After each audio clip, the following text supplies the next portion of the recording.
All right. It's just going from bad to worse for Sean Combs. But, I think we were all expecting this, especially after the video came out last week. So there's an eighth person that have filed a lawsuit against Sean Diddy Combs, accusing him of assault, battery, neglect, infliction of emotional distress, violation of the victim's gender motivated violence protection law. And wow, this is according to the court documents. April Lampros, whose lawyer submitted the lawsuit Thursday in New York, is the seventh person to accuse Sean Combs in recent months. So she also sued Bad Boy Records and Arista Records. And she said they actually enabled Diddy's behavior. His representatives did not immediately respond Friday to the recent lawsuit that was filed.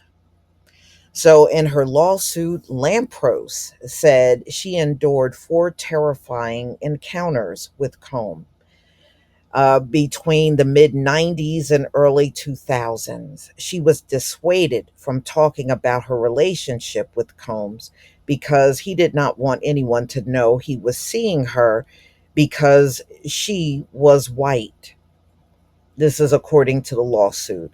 Lampros met Combs in early 1994 when she was a college student in New York Fashion Institute of Technology, according to the lawsuit. So, upon learning of her interest in the fashion industry, Combs offered to mentor her, promising her work opportunities. Combs love bombed. So, in other words, he bought her all kinds of gifts and flowers, and she was invited to events and things like that. That's what they mean when. Okay. So, y'all, so he met up with this woman again in 1995 at a bar in New York, and she was with him, and she said the group and another woman, they were drinking. So she was talking about she felt Combs was delusional and had violent outbursts. After sipping one drink, Lampo said in the filing that she began to feel uneasy. So I guess she's trying to say he possibly drugged her, you know, and this was at the Millennium Hotel where Combs was allegedly forced himself upon her. And she said in the suit that the next morning she didn't have anything on. She was sore and confused, and she quickly left the building. So Combs, she claims, lured her back by leveraging his music industry influence, according to the suit. The second incident allegedly occurred months later in a parking garage near Combs' Manhattan apartment. Now, my question is, if you were sore and confused and you had nothing on because you were possibly drugged, why would you meet up with that same person months later? I'm just asking. That doesn't make any sense. You would think she would feel the opposite. No, I ain't going nowhere near this dude. This is what happened the last time I was around him. You know what I mean? Wow. So, they did another act together on, that second meeting. So she felt if she disobeyed Combs, he would take away the dreams of her career in this world, I guess in the music world. Mr. Combs also threatened to blacklist her in the industry if she tried to mess with him in any way. So in 1996, Combs forced ecstasy down the throat of Lampros and Kim Porter, one of his former girlfriends, after a night out of drinking. He then demanded that Porter, be intimate with Lampros. So this is what she had in her lawsuit, y'all. And you're talking back in the 90s when a lot of this occurred. And, a lot of these folks are emboldened now because they feel, Cassie did it. So now they're just following right behind what Cassie did. So she finally alleged that she cut ties with Sean Combs in 1998 after suffering enough. The two crossed paths again in the early 2000s or early 2001s at Rockefeller Center at an event where he told her he missed her.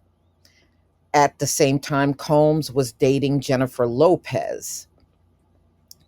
Combs alleged that he called Lampros many times. So he called her multiple times after running into her again, asking her to come to his apartment. The communication continued days later.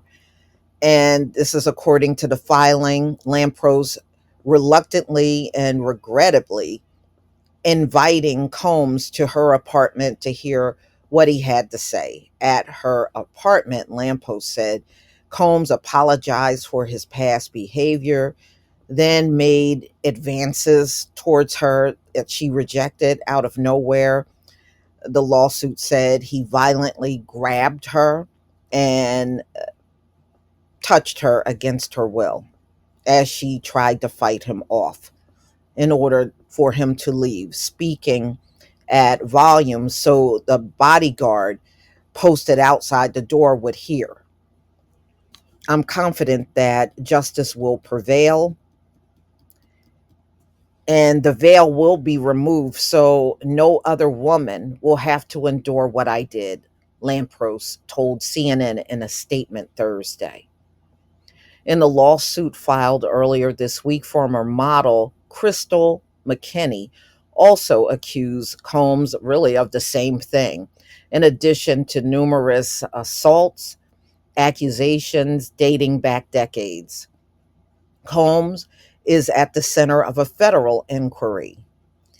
And so far, we haven't heard too much more about the federal investigation at this point in time. So Combs publicly apologized Sunday after CNN posted footage of him violently attacking his ex, Cassandra Cassie Ventura, in the Century City Hotel in 2016. Ventura accused Combs of, many things, violent acts, assault. And a day later, the two reached a settlement. If you remember, that was back in November of 2023 of his wrongdoing. But he did not admit at that time that he did anything wrong. He did admit it after the video came out. So, y'all, you're going to have to tell me what you think. I guess before it's all said and done, by the time we get to the end of this year, he may have another 3, 4 more lawsuits on him. 8, that's a lot. That's a lot of lawsuits. And for most of the people saying the same exact thing that you heard from Cassie. So please tell me what you think about this video. Please leave your comment and subscribe. Don't forget to hit on the notification bell. And I'll see you on the next video. Peace, family.